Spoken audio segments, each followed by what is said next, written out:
Los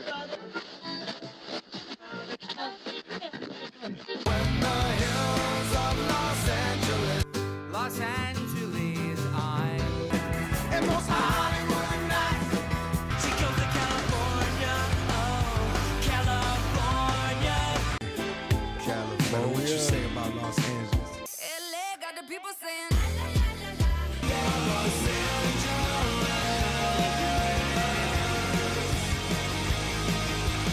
You're listening to Corner of the Galaxy on cornerofthegalaxy.com.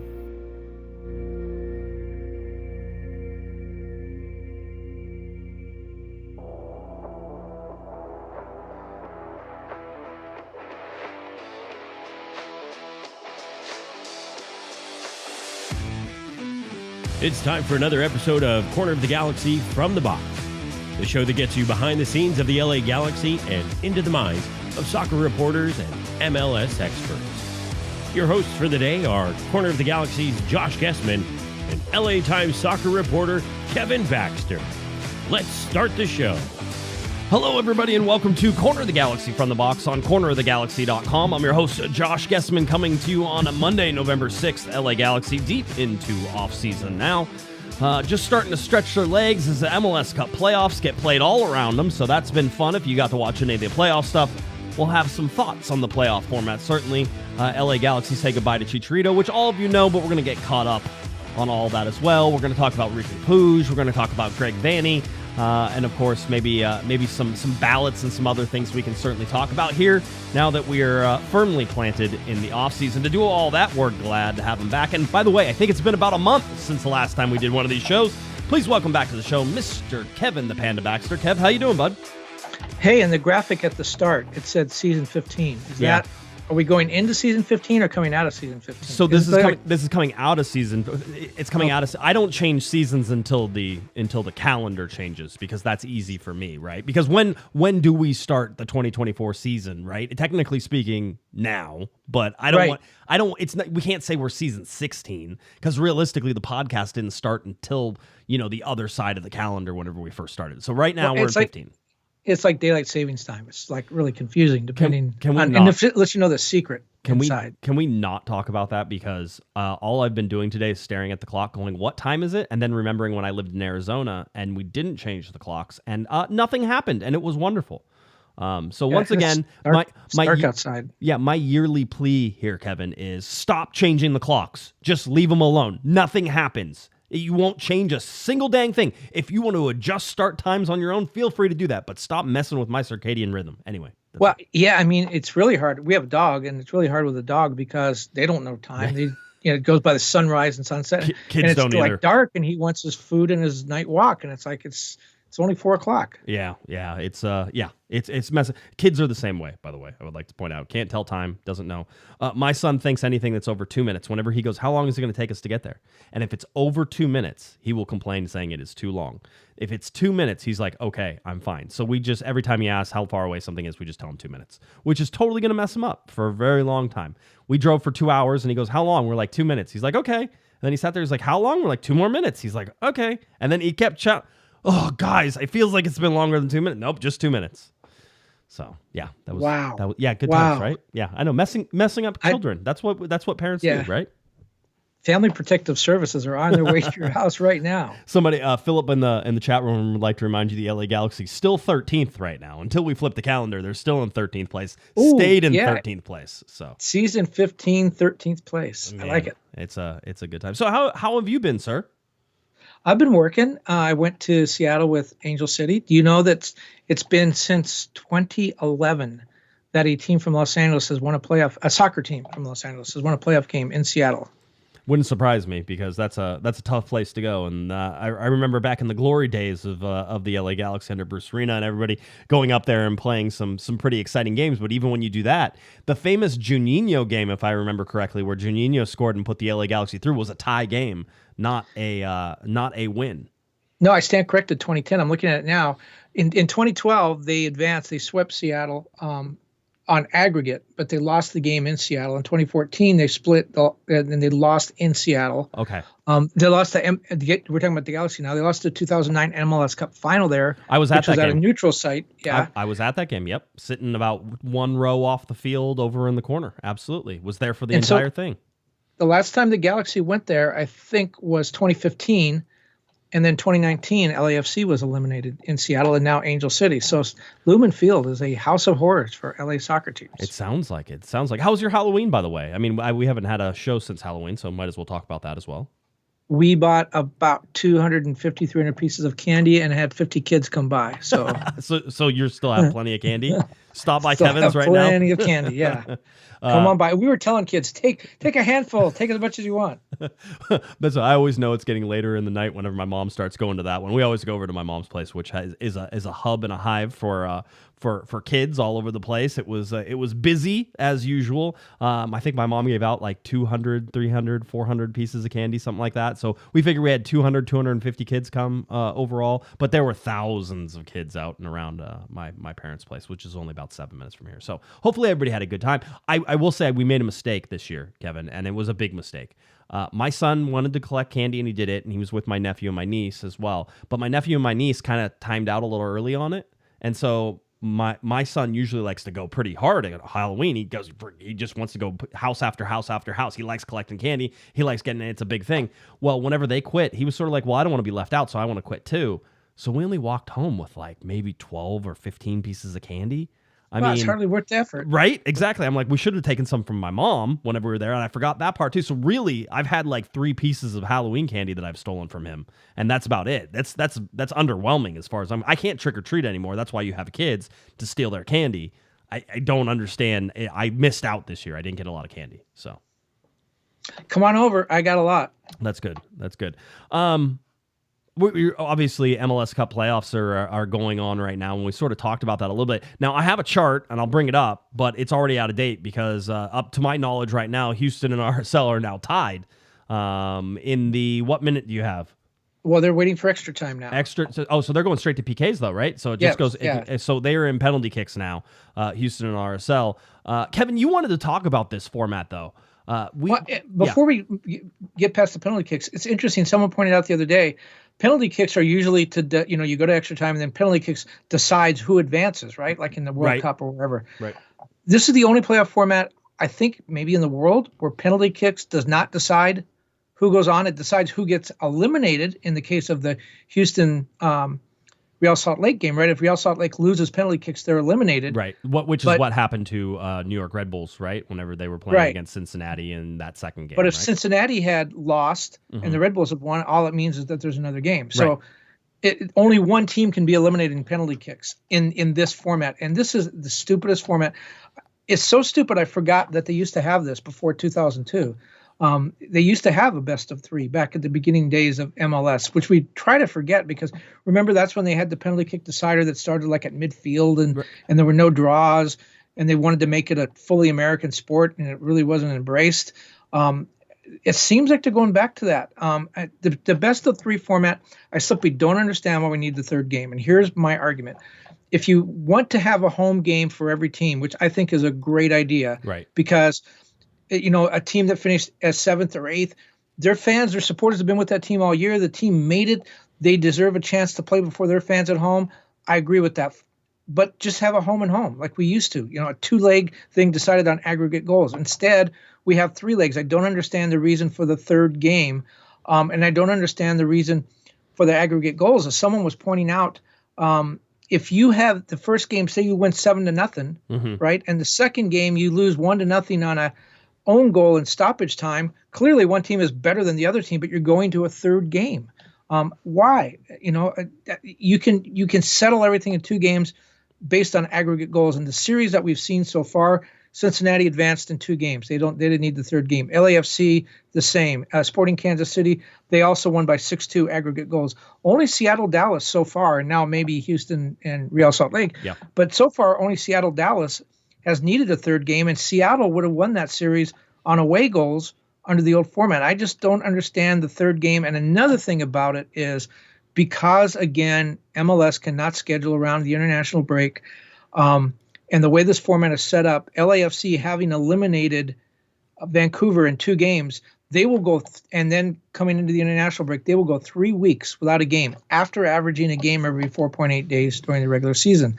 It just doesn't make any sense. Right. I will say this, and I don't know that it's necessarily to this format, but there has been some drama involved with the second game, and you have been able to sort of watch that, right? And so, but to your point is, you would get that if you had, the home and home as well, for the most part. But it has been, I think, better than I anticipated, but at the same time, I think you're right. The format is still there and doing it. I've been enjoying watching the playoffs, right? I enjoy watching the games. I think the games have been interesting. A lot of them have been contested, and especially the second games definitely have been contested. And it is interesting, Kevin, whenever you give the top seed the first home game instead of if it's home and home, they go and play away first and then come back, right? So it is interesting to see that, because you're seeing these home teams that are the higher seeds getting out and winning, right? And being above and starting to set the tone sort of for what that could be for the second game, and then going on the road and winning or doing enough basically to get an advance past everything. And here's another thing that I don't think TV does a good job of capturing.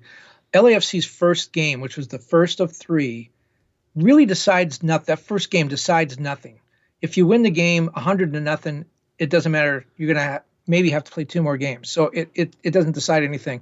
LAFC, like other teams, were charging premium money for those games because it was a playoff game. Right. Well, first of all, BMO Stadium was not full. They announced a capacity crowd. It was not a capacity crowd. It wasn't even close. There was no urgency on the field. The players played a pretty good game, but you just didn't feel that urgency. Maybe I should say not on the field, but in the stands. You didn't feel that urgency. It didn't feel like a playoff game. And I talked to my friend Jonathan Tannenwald, who's a reporter for the Philadelphia papers, and he said that it was the same feeling in the Philadelphia. I think they played New England in the first game, that there was no urgency. The game truly didn't mean anything. Now, the second game, you're right. Second game, someone's fighting for their lives.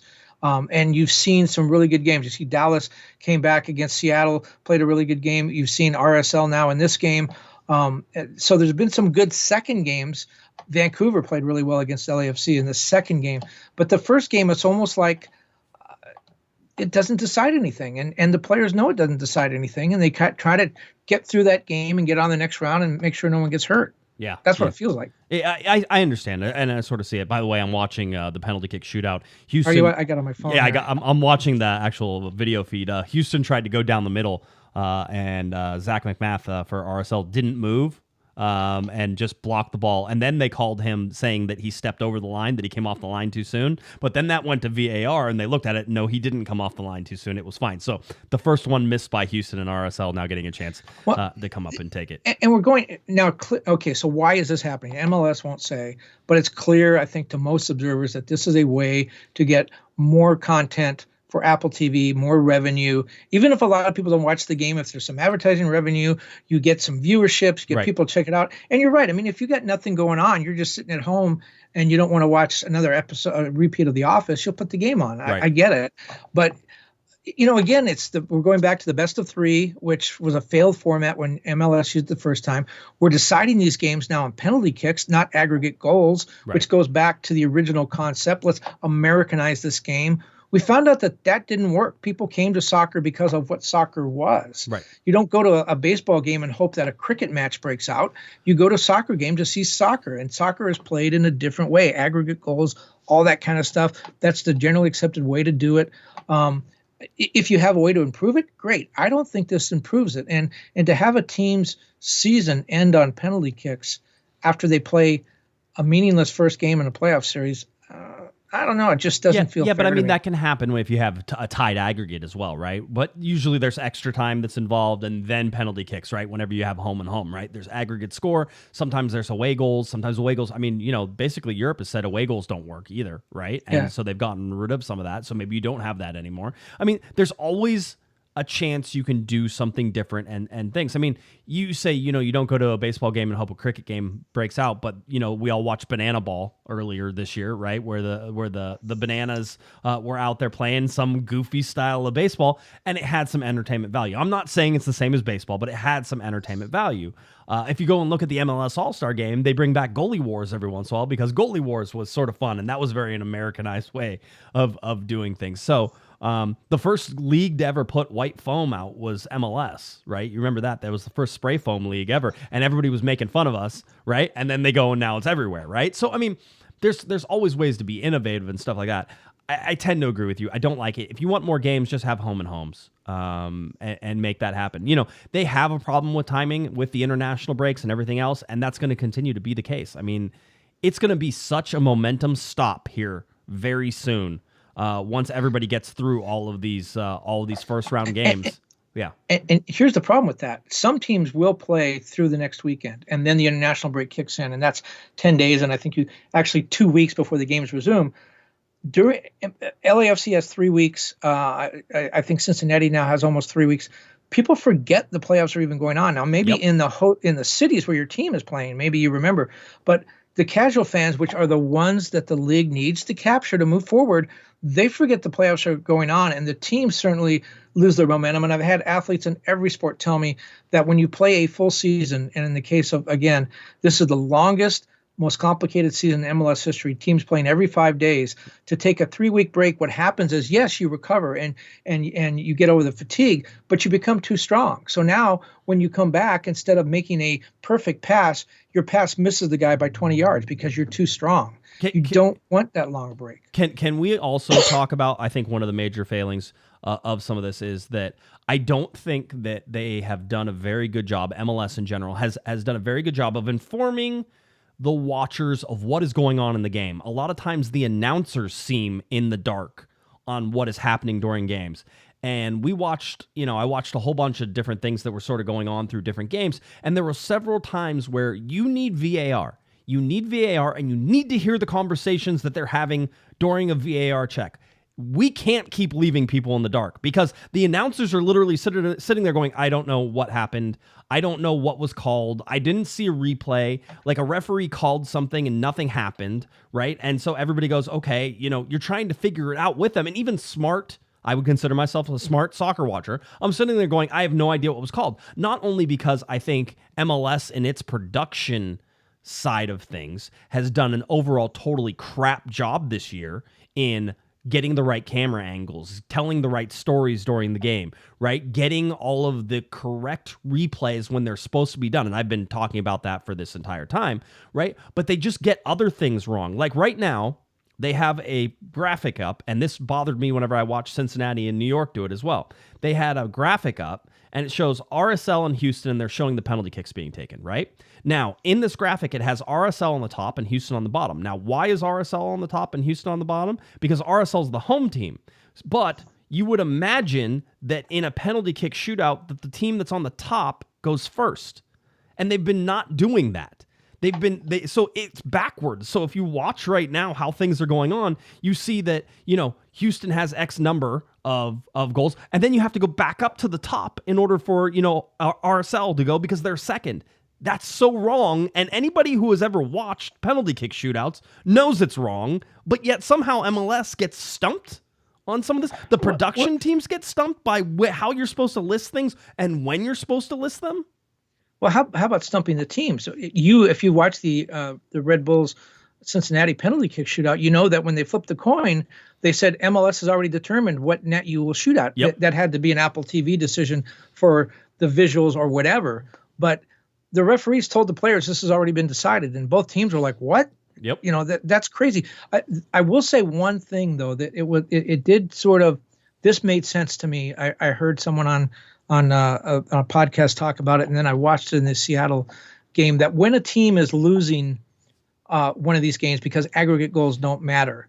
So if a team is losing, in the case of, I think New England was losing to Philadelphia 3-1. Well, New England just decided, okay, we're going to counterattack. If we lose 5-1, it doesn't matter. Right. But maybe we catch a goal here or there, and maybe we get to penalty kicks. So the idea is they just didn't park the bus to close out the game and keep the aggregate close. And the same thing happened with Seattle. They gave up a late goal to Dallas because they weren't trying to protect they weren't trying to protect their aggregate lead, which they had. Right. They were going for a tie to force penalty kicks. That was a little bit exciting as opposed to just a team bunkering down. But the circumstances for that to happen are so rare that it's really not a reason to have a 3-game playoff. Well, I would like to update everybody. RSL won that penalty kick shootout, so there will be a third game going at Houston, and so that'll pick back up. So that'll be the third game of these playoffs that sort of comes in. So RSL wins 5-4. Houston missed the very first one. Everybody else made after that. So that's sort of the update, and that makes sense. So whenever you see this chart, you will see it's no longer 1-0 in there for the Houston RSL game that RSL actually got by on penalty kicks now, so they will go to a third game. And look at your top left. Sporting Kansas City, boy, have they been awesome since about June 1st. Remember, they were behind the Galaxy for a long time, and they just rolled over St. Louis. They did, and it wasn't close. And listen, if you remember whenever the Galaxy were playing St. Louis, Kevin, we were talking about how St. Louis didn't seem like this team that was, unstoppable by any means, right? And it sort of goes through the rest of what we talked about, which is the Western Conference has been mediocre for most of this year. Now, there are some teams peaking at the right time. Sporting Kansas City looks solid, really solid, right? And but they're going to get completely screwed by this break because they got momentum right now. They're believing in themselves. Peter Vermees has those guys running through walls. The momentum. The one thing about the MLS playoffs and the baseball playoffs the same way, all 300-win teams were out, and it was teams that won 83 games in the regular season going to the World Series. It's that momentum. It's not who's the best team, it's who's the best team right now. Kansas City is riding that momentum, and now all of a sudden they're running into a brick wall. They're going to have 2.5-3 weeks off. It's really going to it's going to hurt them more than I think it hurts anybody else. And reminder, whenever it comes back, Kevin, we're no longer in any sort of aggregate series, single game elimination from here on out, which again, I was watching the Sporting Kansas City game, and they're like, this is the last time Sporting Kansas City is going to be at home. Right now, it's done. This is that game. It's done now. There's no more home games for Sporting Kansas City. If they win all their games from here on out, they will play basically MLS Cup on the road as well, right? They would have to go all the way through, which, by the way, used to sort of be one of those things that you looked at and said, oh, okay, that's how that runs. But again, home and away to me still seems, yes, it's a lot of games. And the problem that I think they run into, Kevin, is that it ends up being a lot of games, towards the tail end of things. But that's what happens whenever you put 18 teams into the playoffs, right? I mean, that's a decision MLS made as well, which was to give, the first to the top 9 in each conference a chance to go to the playoffs, which, again, I generally am like, okay, so your team gets a chance to go to the playoffs and gets a playoff game. That is exciting. That's good for the game. You get to say you went to the playoffs even though you're 9th and however it works, right? So you get to do that. But that being said, if you just went to, 6 or you went to 5 and, you had single elimination or you had, home and homes and it's aggregate scores and stuff like that, I just feel like there's some real advantage to that. And I think eventually that's where MLS will settle, because I think they'll get the games that they want and all the things. But, right now they're going to play the everybody makes the playoff cards, except for the LA Galaxy who finished 13th. And another thing is why do you play best of 3 in the first round and then the next 3 rounds are all single elimination? It's just, again, if you're going to say, look, best of 3 really determines the best team, and there's a little bit of a factor built in. If you have a bad game, there's a little bit of, okay, well then why are the next 3, best of 1? Yeah, single elimination. Yeah, it's like highest seed host, the whole deal. Well, we'll see how that sort of goes off. Well, one of the news items, the news nuggets that came out whenever we were on break between shows and all that fun stuff, was that Chicharito Hernandez officially said goodbye to the LA Galaxy, and the LA Galaxy officially said goodbye to Chicharito Hernandez. So Javier Hernandez no longer with the LA Galaxy, Kevin. When you think about Chicharito and you look at his stats, right? 74 games played, 65 games started. He had 38 goals and 6 assists. Just on the whole, over 4 years, those aren't, I think, horrible stat lines. The problem becomes that all of those goals were basically scored, between 21 and 22. He had 2 seasons in 4 years. Yeah, he had 2 seasons in 4 years, right? And if you go look at 18 goals and 17 goals in 2021 and 2022, 1 goal in 2023, 2 goals in 2020, as you said, 2 seasons in 4 years. Similar to, I think, Douglas Costa, whenever we sort of look at Costa and what his impact was in the LA Galaxy, we got to watch some real DP performances from Chicharito in 2021, and it was fun to watch, right? 2022, similar, even though that got us off to a slow start, it finished with him on fire, and it sort of looked like the LA Galaxy were sort of in a position to maybe take a run last year, just in terms of how they finished and how they're playing. You were talking about momentum. Maybe a best-of-3 series would have done the LA Galaxy a ton of good there, Kevin. Getting into the playoffs, getting through their first game, and then losing to LAFC, right? So that's what you're seeing, like with Chicharito and how he was effective and when he was good. But outside of that, just 9 games played in 2023, 12 games played in 2020. Those were some real disaster of seasons whenever you look at that. And I think in only one season with more than 1,800 minutes, which is not a ton of minutes. Right. You're right. I mean, he's, first of all, 1,800 minutes, 1736 in 2021, and he scored, 20, or he scored 17 goals. That was the year where we were like, well, if he would have stayed healthy, he would have had, won the Golden Boot. But then you saw him in 2022 really grind through in 2,600 minutes, basically just under 2,600 minutes. You're like, that's great. But going back and looking at it here, the real mistake, let's be perfectly honest. The LA Galaxy were done with Chicharito in 2022. If it wasn't for the incentives that were in his contract that gave him, very light appearances and everything else that were sort of going on in that, I forget what the total number was, but it wasn't a ton of appearances. He actually got it, I think, in late July or early August. Yes, in 2022. Triggered it, yeah. And that triggered the option, and so he was picked up for 2023. And by the way, they didn't have a choice. They were picking him up for 2023 because he triggered those options. Performance metrics are always interesting whenever they come to contracts.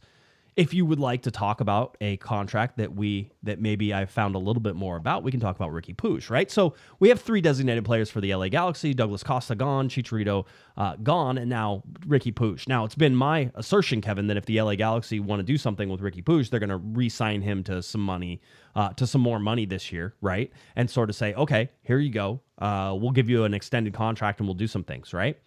It has been, or at least it has come to my attention that he does have some performance clauses in his contract that likely will push his salary close to about $3 million, right? So when we say, you have to pay him, there's 2 things that sort of come in mind. One is he likely, and I believe those were appearance metrics, not goals scored or minutes or anything. I think it was appearances.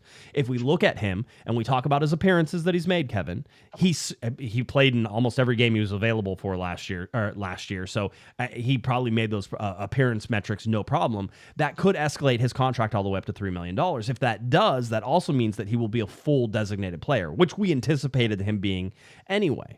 So, does it change your mind about Riqui Puig? Does that mean that I think he gets a new contract now? It means I probably don't. Right? Because he has the ability now within his contract and within the performance metrics that he has to make almost $3 million. At $3 million, Riqui Puig is probably valued where he should be in Major League Soccer right now. He's extremely talented. But if you don't call out the fact that he doesn't play any defense, then you don't tell the whole story sometimes either, right? There's got to be another level to Riqui Puig if he wants a contract beyond this, probably up and close to $3 million that he's probably going to make in this next year. Well, I think that whole thing is pretty smart by the Galaxy, because what it's saying is we recognize that Riqui Puig has been valuable, that he's humped, that he's played every game, that he's been there all the time, that he's been our leader, that he's led the team. We're going to reward him. I mean, they don't have to. The contract says what the contract says. Right. They could easily say, hey, you know what? We'll get you next time. We'll sign you to a bigger contract when this one runs out. There's no guarantee that'll happen. A lot of teams and a lot of sports try to do that. They say, we negotiated this contract with you. You agreed to it. That's the contract. The Galaxy are saying, we negotiated a contract and you have overperformed, and therefore we will reward you. I think that's really smart. I also think it's smart to make the metrics be appearance based, especially for the Galaxy, right? Because of exactly what we talked about. Yeah, a guy because the Galaxy continue to get burned by guys getting injured, and you don't want to pay a guy for not performing. He could score 20 goals in the first 10 games and then miss the rest of the season. Is he worth that much money because he missed 2/3 of the season? No, he's not. But the other part of that is, I think teammates will tell you that they like that too, because now Riqui Puig isn't running down the field thinking, one more goal and I get my $3 million. I'm not passing it. I'm going to score, or I'm going to get an assist, or some of that unselfish thing that we've seen from other players. I think this will be a very popular contract in the locker room as well. But the thing is, you must know this. So if he gets to $3 million and that makes him a designated player, right? Which he was already classified as a designated player. This okay, so year. they don't have to. Yeah, right. So it's not like they're holding the spot for that. He's already the DP. All that it doesn't change his status. It just changes his bank account. It does change his classification a little bit because right now, basically, he is a TAM player that's elevated to a designated player, and because of that, the LA Galaxy can have 3 U22 players, right? Because he's not a full deep, quote unquote, the full DP. Well, this contract, which by the way wasn't renegotiated, I believe this was always part of the performance metrics of the contract he originally signed, right? But with this appearances and everything else, he makes close to $3 million. That would take away that sort of limited DP that he sort of is right now, right? The mini DP that he is. And that means that when the LA Galaxy are shopping now, because remember, they have 2 open designated player spots. Douglas Costa left, Chicharito left. The Galaxy are now shopping for 2 designated players. One of those is likely to be a young designated player. Because they're going to need to do that as long as MLS continues to enforce the rules with DPs and how it's linked to U22s, because I imagine the LA Galaxy will still want those U22 spots. And correct me if I'm wrong, but like say Riqui Puig's base salary is 1.6.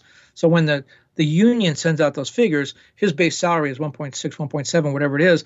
The guaranteed would be 3 million, and that's where those bonuses come in. That's the difference between the guaranteed and the base salary. The base salary is what, if you never show up to a game, but you're under contract, you get that. But if you performance metrics, some people have appearance bonuses. Some people do community service. I think on some contracts there's signing bonuses. That's where the guaranteed income comes in. So that's when you see Ricky's numbers next year, you will definitely see probably a difference between his May numbers, contract numbers, and his fall contract numbers, because some of those performance metrics theoretically will have kicked in. Yeah, and you will see that. And my guess is you might even see it like move to his base salary, because I think it like jumps his base salary. You'll just watch.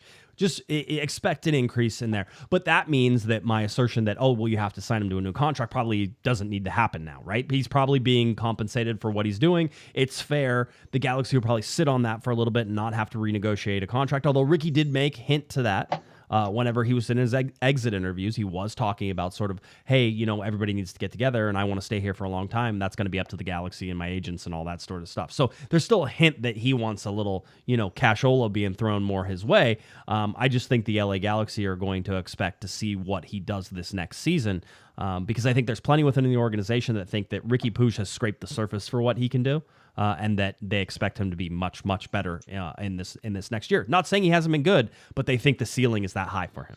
But, and by the way, we were talking about 2 designated player spots being open. We know the Galaxy spend money like drunken sailors still, even now, third highest payroll in the league after Miami kicked in all their new acquisitions. Right. So the Galaxy, with money to spend, willingness to spend it, that's one thing you can't fault Dan Beckerman on. There's a lot of things you can fault them on, but Dan Beckerman does spend money.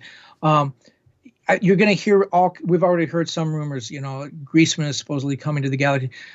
Listen to all those rumors with a huge grain of salt, because agents overseas know the Galaxy have money, they know they're spending money, and they know they have 2 DP spots open, and they are hungry for a playoff team.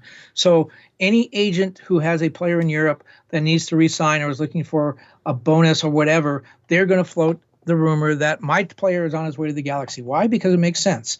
The Galaxy are ambitious, they'll spend money, and they have 2 DP spots open. But very few of those rumors are going to be true. Well, so anytime you hear a big name. Yeah, we already had one that I got to kill. I already got to kill a rumor already. And it sucks because I can see these coming. And usually I'm in a position to be able to say yes or no on these pretty fairly easily. And I was busy for a day, so I let it linger, which got everybody excited, right? Alvaro Morata was linked with the LA Galaxy. Yes. I can tell you that from the talks that I've had, that Morata was at one point a target for the LA Galaxy. That seems like either that was a replacement for Chicharito, or Douglas Costa in the winter transfer window that last happened, or possibly even the summer transfer window, right, where they were sort of thinking, who could we get? And so the rumor sort of came out. And people go, oh, Morata's coming to the LA Galaxy. And so you would say, well, they were interested in him before, so that must mean they're interested in him now. And I don't think that's the case. In fact, I would find it highly unlikely that you will see Morata in an LA Galaxy uniform based on the discussions that I've had with people. So that rumor is an old rumor that got recycled for, as you say, maybe the agent recycled it. Maybe somebody found out about it and sort of wanted to report it, but didn't quite report it the way it was supposed to. But that's an old rumor, not a new rumor, even though you may have never heard that before. And I certainly don't remember hearing it before either, Kevin. It wasn't one of those things where I was like, oh, yeah, Murata. Remember whenever we heard about him over here?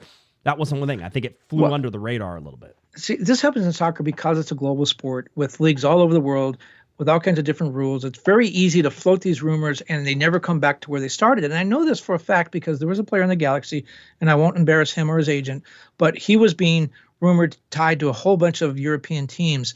And I knew the agent fairly well. And I went to the agent and said, hey, so-and-so is looking at your player. And then as I started to continue the conversation, it became apparent that none of those conversations had ever taken place and none of those teams were interested in him.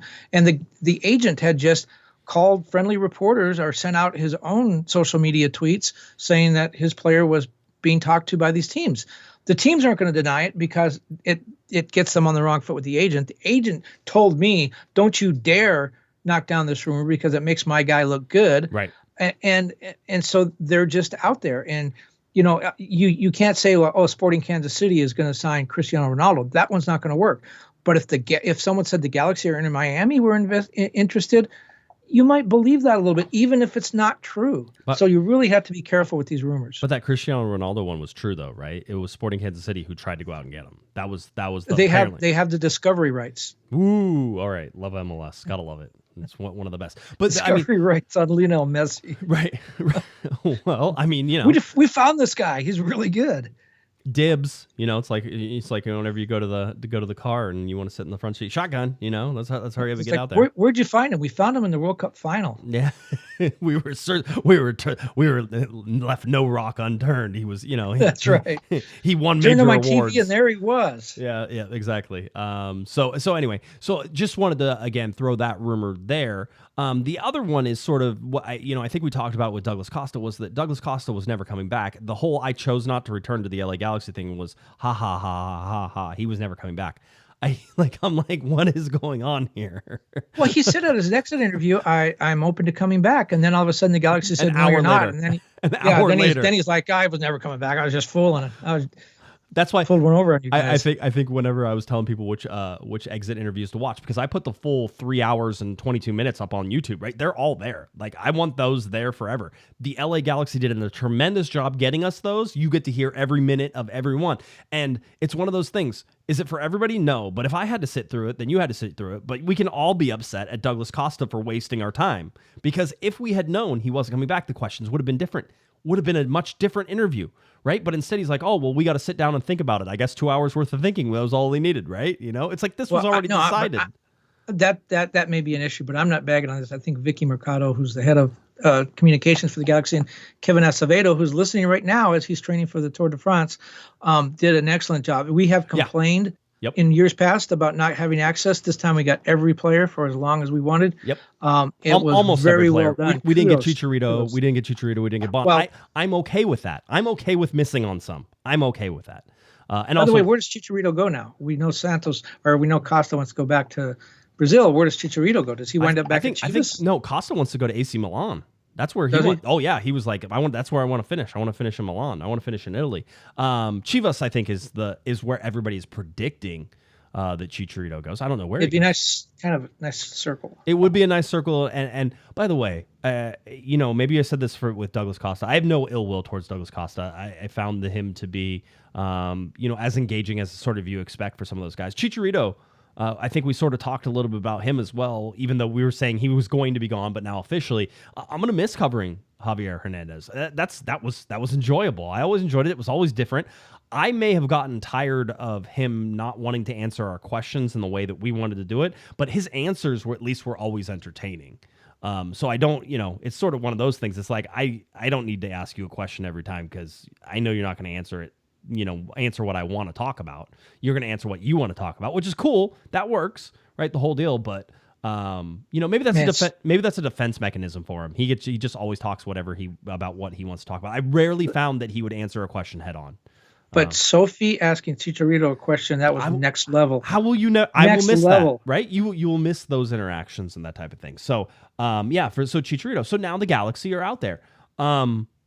What are they searching for? Two wingers. two wingers, let's see if I can figure out some of the things.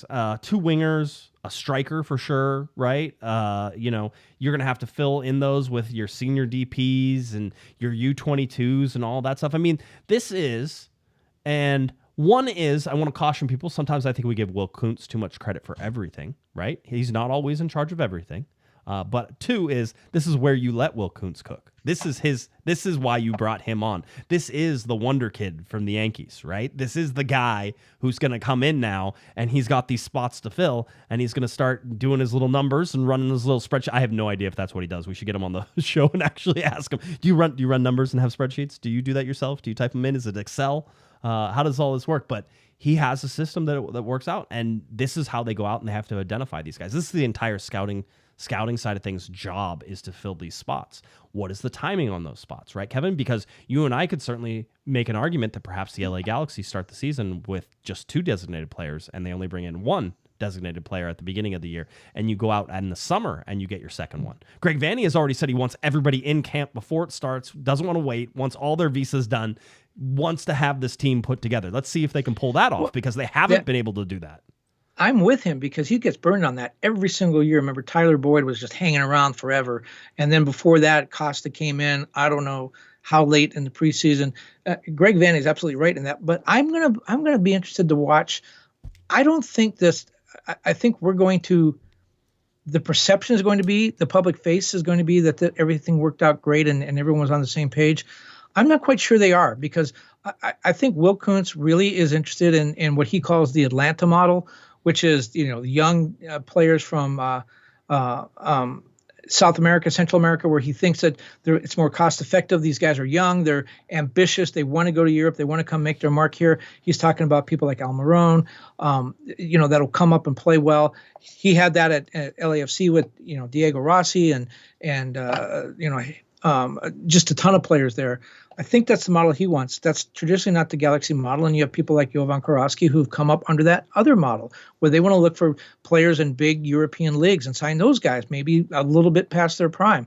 So it'll be interesting to see how that plays out, because I do think there's going to be some friction between those two, and maybe Greg Vanney has to step in and referee it. But that I would argue that would be more of an important thing if you only had one designated player spot. Don't you think that you mix and match with things that you have here? Don't you think there's plenty of room for one young designated player, as we talked about? You're going to need one anyway. Don't you think there's room for one more savvy, older veteran, European veteran? Don't you think that a mix, by the way, everybody needs to understand this and get this through their head. A mix, young and old, is what wins championships and all that stuff. Having a super young core is great as long as that core develops over years, but it doesn't usually lead to immediate results. Yeah, but you have to have the same philosophy. And by that, I mean, if you go and get a European player who is, fits one profile, and a young South American that fits a different profile, and you say Jovan got his guy, Will got his guy, that doesn't work. And I think back to when there was only one and then maybe two DPs back in the day, when Tim Lewicki told me David Beckham was never the guy that was going to turn this team around. He said David Beckham was a midfielder. David Beckham was very important to us, and he served a role, but we knew we weren't going to win until we got Robbie Keane. The idea of there was a strategy, get a midfielder who feeds a striker, and they move together. If Wiki was able to impose his philosophy on the team and get that done. If you have two people with different philosophies and their players fit different profiles, yes, you can have an old guy and a young guy, and they're never on the same page on the field, and it doesn't work. Yeah, I agree with that, but that's the same thing that they have to do with every player they get, is make sure that stuff matches and that they bring in the right guys for the right things, right? I mean, again, this is not something that they haven't already proven that, quite honestly, that they can do. Now, you can say, well, show me. Well, look at the acquisitions that they made over the summer. Look at the acquisitions once Will Kuntz came in that they made to sort of fit in and piece things together.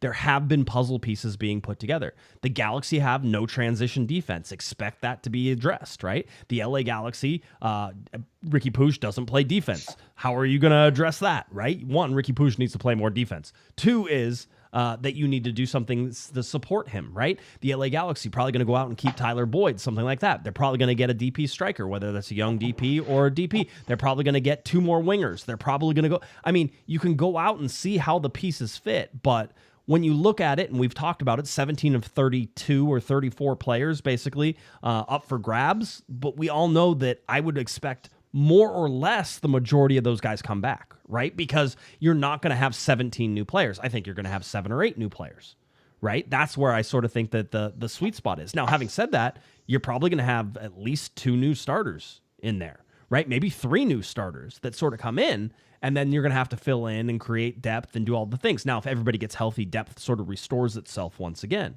But this is not something they haven't done.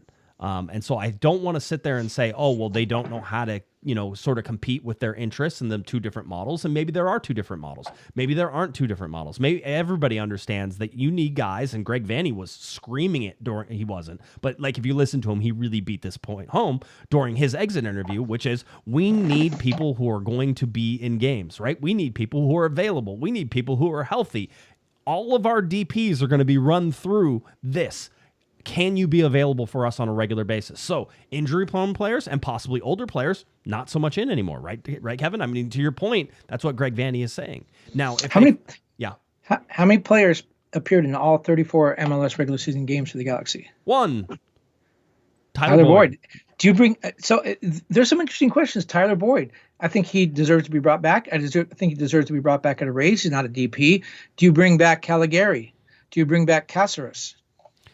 The Caligari is a difficult one. That's just tough. One, he's probably not going to be ready. I think the best scenario for everybody, and maybe the LA Galaxy thinks so, maybe his club in Brazil thinks so. I think he's Fluminense is where he's at. Maybe the answer is another loan, because you don't know when he's going to be available. You don't know about his rehab. If you saw the Halloween pictures the Galaxy put out about the sweet or treat whenever they were going through and doing all their trick-or-treating at the stadium, Caligari was still there, and people were like, oh, man, I think he's coming back. No, he's probably just rehabbing here, and that makes some sense. But to me, the best scenario for both his club and the LA Galaxy is to do another loan. Let him rehab, slowly get back in. The loan is still in effect. He gets another year, and then if he is back to normal, and you sort of said, Greg said, you need 12 months post-injury to sort of know whether or not you're going to get a re-injury. That's sort of when the stats go up that you're not going to re-injure things, right? So he wants 12 months, 12 months after the injury to sort of come back. Well, that's like the middle of this year. So if Caligari can't come back and he's not going to be available for some parts of the beginning of the season, the whole deal, that means he's going to go back to Fluminense and he's going to have to sit there, right? And that doesn't do any good for that team. I'm really hoping they loan him again. I think that's best case scenario. You have Mitrovic, who's in a similar situation, which he's on loan. His loan is ended. What are they going to do with him? Well, I don't think Jonathan Klinsmann is coming back. That's just a guess right now. I think Jonathan Bond is the number 1. Mitrovic is the up-and-coming number 2. Mitrovic could pass Jonathan Bond in this next year if you let him play. Maybe you go out and you spend the money on Mitrovic as a U22 player, unlimited acquisition costs. You can pay him a certain amount of money, and he gets a raise from wherever he's at right now, too, if he wants to be with the LA Galaxy, right? So that's something to sort of look at. Caceres is done. He's not coming back. There's zero chance of that. They gave basically his spot and his money to Yoshida, and that makes sense to me.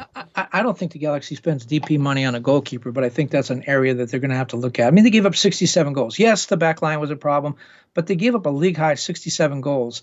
It just needs to be addressed. I mean, they need some help back there.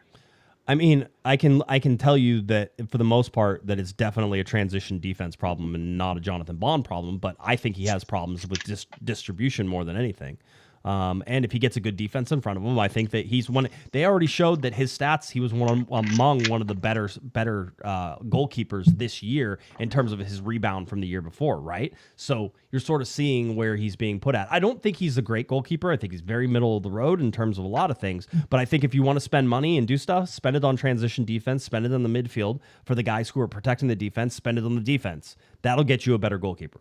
And I think that Mitrovic will be a really good number 2. And so I think that sort of is one of the places that you can look to pare down. Like I said, Caceres isn't coming back. He's out of contract. And so that's not happening. I'm trying to see if he has an option or if it's just a straight up. This was his option year. So Yoshida will slot into there next to Jalen Neal. Yep, Yoshida. It's likely Yoshida and Neal are your starting center backs. I think that makes sense. Chris Mavinga is back, so you have him as a backup, right? So you'll have that. You have to figure out what to do with Leerdam. because I think he's contract is up or has an option, right? So you have that in there. You have to figure out what to do with Billy Sharp, but that sort of depends on what you're going to bring back. You're bringing Joveljic back. He says he wants to be back. He says he's under contract, which he is. Joveljic should be back, but do you bring Joveljic back and keep Billy Sharp and go out and get a DP as a striker as well? And now you're sitting 3 deep for a team that plays with 1. Right? So, I mean, these are the questions, and I think we're going to start to get answers to these. I just don't think there's answers right now because you're going to watch how, and everybody likes to think that the Galaxy have like this linear path to all these players, Kevin. It's going to be more like mixing them. It's like putting a puzzle together. It's like, well, we like this guy. Who can we get? Well, we can get this guy. Okay, well, if we get this guy as a DP, this midfielder as a DP, now we need to go with a young DP up at striker. So let me look at my young DP strikers. And you sort of start to mix and match these things. And again, we talk about ghost teams and what the LA Galaxy have been able to do with their analytics. This is where the ghost teams come in. This is how they find those guys. This is how they've already gone out. They've already scouted. These are the guys they think. And then it's about going out and closing deals, right? Because just because you say you want somebody doesn't mean you can get them for the deal that you think you can. What's Zavaleta's contract situation, and what do you think about bringing him back? I think he's kind of a Moneyball guy. I mean, he's for what he costs. I think costs no money. Okay. Well, that's what I mean. That's what I mean. I think he's under contract. He's coming back. Yeah, I think at the end of the season he proved he deserves a chance to come back at or about the salary he's getting. I wouldn't make him a TAM guy by any stretch of the imagination, but for what he's making and for what he does, I thought he earned his keep at the end of the season at least. $86,000 is what Eric Zavaleta gets to make for playing on the team, and I have zero issues with that. I know a lot of people are he's just the nephew of Greg, and that's the only reason he's there. I think at $86,000 there would be several MLS teams who would want him on their team, so it wouldn't surprise me at all. But no, I mean, these are the questions that sort of get. But again, it's not linear. It's not like you're just plopping these things in. You have to figure out and put the pieces together and then go out and close deals. Super complicated. You're doing it in the winter window, Kevin, which we've talked about many times is the most difficult window to get things done.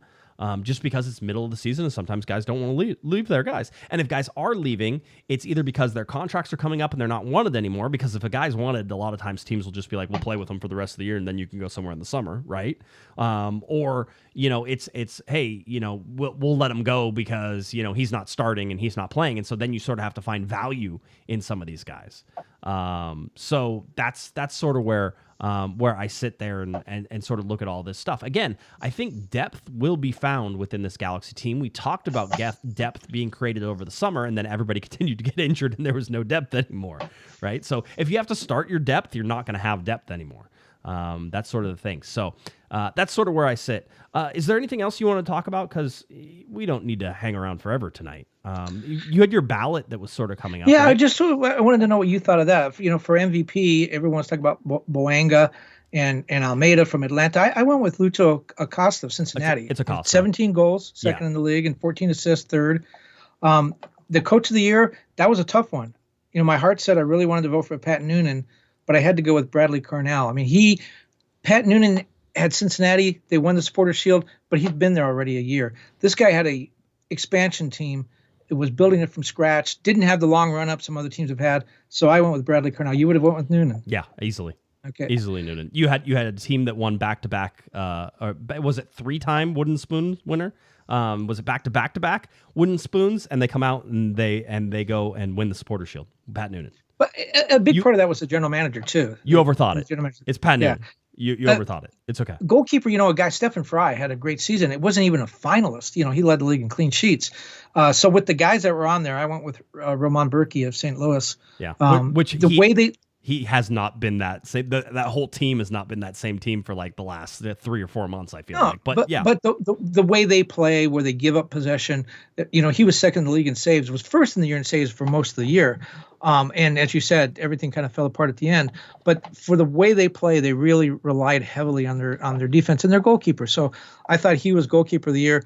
For the newcomer of the year, I had a chance to vote there for the Ballon d'Or winner, right, Lionel Messi, which would have been totally stupid to do that.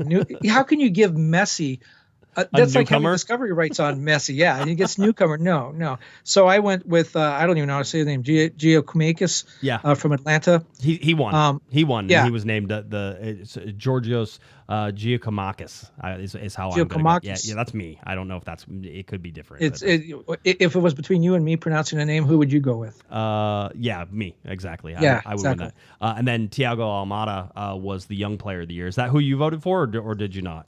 He was one of the MVP candidates, at least on my ballot. I didn't. I might have voted for him for that award, but I didn't vote for him for MVP. Right. The thing with Boanga, a lot of people are voting for Boanga just looking at the Golden Boot things.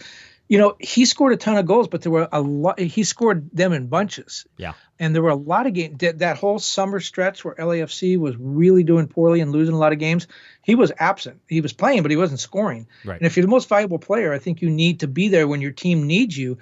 I don't know how many goals he scored that were game winners either. I didn't bother to look that up, to be honest, but just sort of the gut feeling was, and besides, you hear from LAFC all the time, oh, we have the best defense, we have the best supporters, and we have the best midfield. Well, if you're the best everywhere, then you can't have a most valuable player, right? So that's right.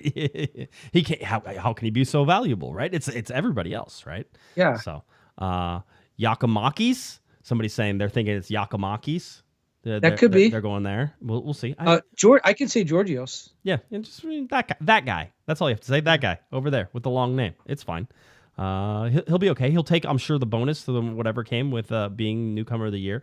But it's interesting. Atlanta United wins both of those awards, but yet they're not playing no more. So, just one of those weird ones. St. Louis got two of the 4 awards on my belt, and they're not playing anymore either. So there. That is so crazy. I shouldn't say that. Atlanta still has a chance to play more. They just don't get. To me, I feel like they're behind the 8 ball against Columbus. So I'm just.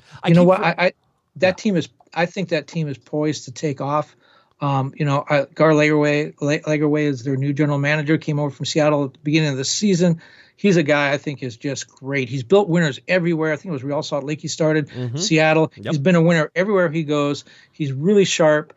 Is a good people person. Has a good plan, and you can see it right now with these young players, guys that have come in just recently, and with this whole new establishment that they're setting up there. I just think Atlanta's poised to take off again. And they're another team that has money and spends it smartly. People are going to look at the Miami thing. They spend a lot of money, though, like acquisitions and stuff like that. Their transfer fees and stuff like that, stuff that doesn't often get calculated into the salary numbers. Their transfer fees have been out of this world for Atlanta. But I think they spend smartly. And I know people are going to talk about Miami and all the money. I think they're spending unwisely on guys like Suarez and Messi. And yes, they're selling all kinds of tickets for millions and millions of dollars and selling jerseys and stuff. But it's really what they're doing in their academy with some of their U22 players and stuff. That's going to determine how good they are. And it's interesting. Miami's kind of doing things 2 ways. They're throwing money at big superstars, but they're also building a structure underneath that.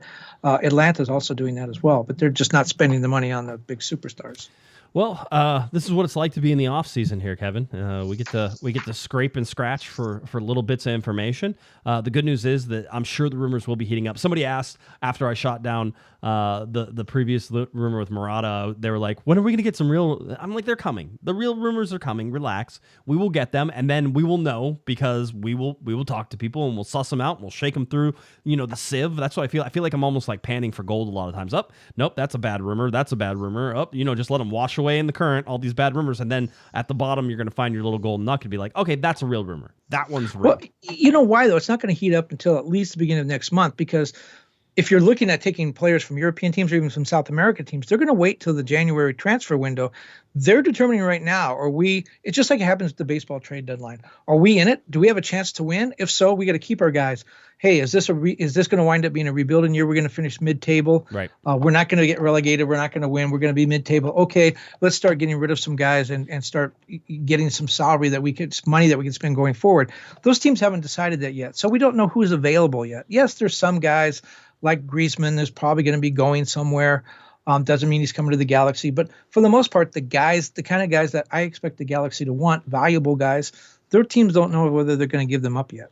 Patrick, by the way, in the chat room says we could have hired Garth Lagerwey last summer, but we rehired Klein instead. There you go. I mean, I think we made that point whenever that happened. We said the did. Galaxy should be going after somebody like Garth Lagerwey. He's a franchise builder, right? He's a guy who comes in and builds you up and makes you competitive year after year, has had success everywhere he goes. He's smart. And what would he do with a really big budget? And now we're going to find out because he's got Atlanta, and Atlanta has money to spend, and they're ready to go after it. And you can expect that he will be as smart with that money as he was in RSL, where they had no budget, and in Seattle, where usually they work on a little bit more of a limited budget, right? They're not the top spender, but you can't tell me Seattle wasn't successful under Garth Lagerwey and all the stuff that he did there, right? So this is the Galaxy had a chance. They could have gone in there. Well, Uncle Phil could have backed up the Brinks truck and said, "Which house do you want in Malibu, Garth?" And they did, and they chose not to do that. I think someone's got to wake Uncle Phil up. I'm not. It's weekend at Bernie's time over there, but Lagerwey has a real eye for talent and is a smart guy, and he knows how to put puzzle pieces together. If you look at Seattle, yes, they have like 11 national team players, but when you look at that team, it's not like a team coming in here and saying, "Oh my God, they've got these, they've got a Boenga, they've got a Vela." No, they've got a bunch of 11 really good guys. Yeah. Nuhu may be their best player, and he's a defender. Yeah. Well, by the way, a chat room bringing up Lewandowski as a possible Galaxy. I will say this. Certainly not out of the possibility, out of the realm of possibility. I would think that Chicago would be his preferred location. That is based off of things that I've heard prior to him. Now, of course, there's the video whenever he's asked LAFC or LA Galaxy, and Lewandowski says LA Galaxy, like almost like he'd never heard of LAFC before, which is always humorous, and perhaps he had never heard of LAFC before. Whenever that interview was there, there are sources that I think he's at Barcelona, right? So there's sources that he's going to want out of Barcelona, and Barcelona want to get him out of there too, and so that could be. Yes, but that goes to sort of a different model than perhaps what some people in the front office like Will Kuntz possibly would want. But that's us picking words. Will Kuntz went and got Chiellini, so I always bring that up whenever you want to say that. Oh, Will only gets young players. He went out and got a veteran, and he got Gareth Bale. And another thing is to watch that when we talk about rumors, they don't make sense. You have to look at it. Does it line up? Does it make sense? Here's why Lewandowski, and I'm not saying this is happening. I think it's a stretch. I think it's a stretch. Barcelona has budget problems, big time budget problems. He's their most expensive player. Uh-huh. The Galaxy now have a history having worked through the Joey Araujo thing. The two sides trust each other. And Riqui Puig. Riqui Puig. Yep.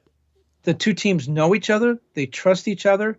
They got, in a sense, they got each other's back. You know what? The Joey Araujo thing, when it went south, that doesn't continue to happen unless both teams are saying, "Hey, look, what can we do to help you?" They had each other's back. I think there's a lot of trust.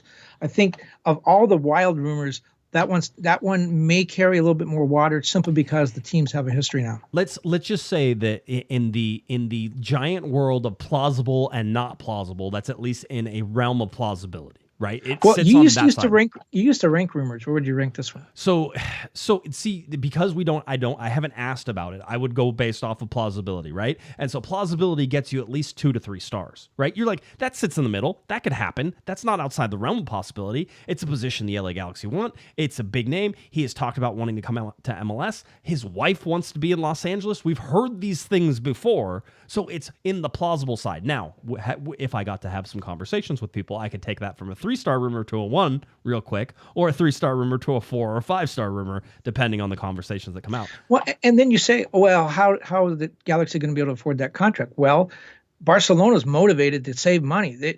I don't know what he's making. Let's say he's making $20 million. Just right. Barcelona may pick up 18 of that. Then the Galaxy are on the hook for 12. That's not out of the realm of possibility. Well, wait a minute, 8. So it would be 12 and 8. Right. The Galaxy pay him 8. That's Chicharito money. Chicharito was making almost that. You replace Chicharito with Lewandowski. Barcelona saves $8 million, and the Galaxy get a $20 million guy for half the price. That's not totally true. 300 times, like he's at $15.6 million. It looks like roughly, like in there, and that was going from euros, and there's not a straight exchange rate, so between $15 and $17 million a year. So that's insane money. See, it's easy. So easy. No so anyway, I mean, that's sort of where you sit. So we can live on the side of plausibility in that. Does that mean there's any specific information that actually ties him here? No. I still think Chicago is probably a top spot for him. I think that there's the idea that there is this community Polish community? the Polish community already sort of built for him in Chicago, and just how that would sort of turn out isn't wrong, right? Very much in terms of you're satiating a specific fan base, in terms of you're going after Polish fans and trying to bring them in. Chicago's known for Polish fans. You bring the Polish fans in for Lewandowski, it makes sense he would be beloved in a city like Remember Chicago. when John Candy played in Polka Kings of the Midwest? I do. I remember.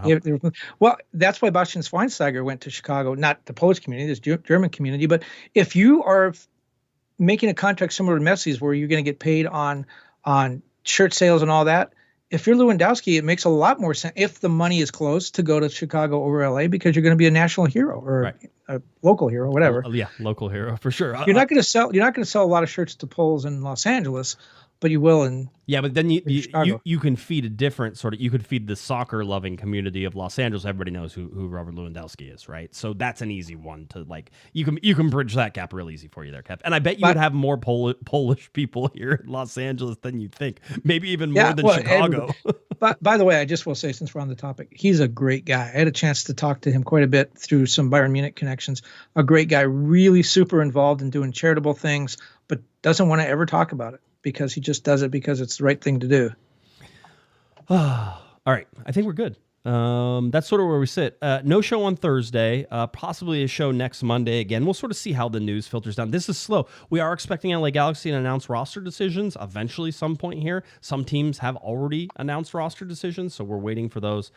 That I don't think that's going to be a surprise. With our list, we kind of know where it is, but they're going to tell you who they've exercised options on. They'll tell you who they're still in negotiations with, so it will be some information. And so when that drops, I think we'll try to have a show as well. So no show coming up on Thursday, just this one on Monday. Anything else, Kevin, that you have? Or maybe not Monday. If we have to go to the airport to meet Lewandowski, we might not have a show. Yeah, of course. Yeah. Absolutely.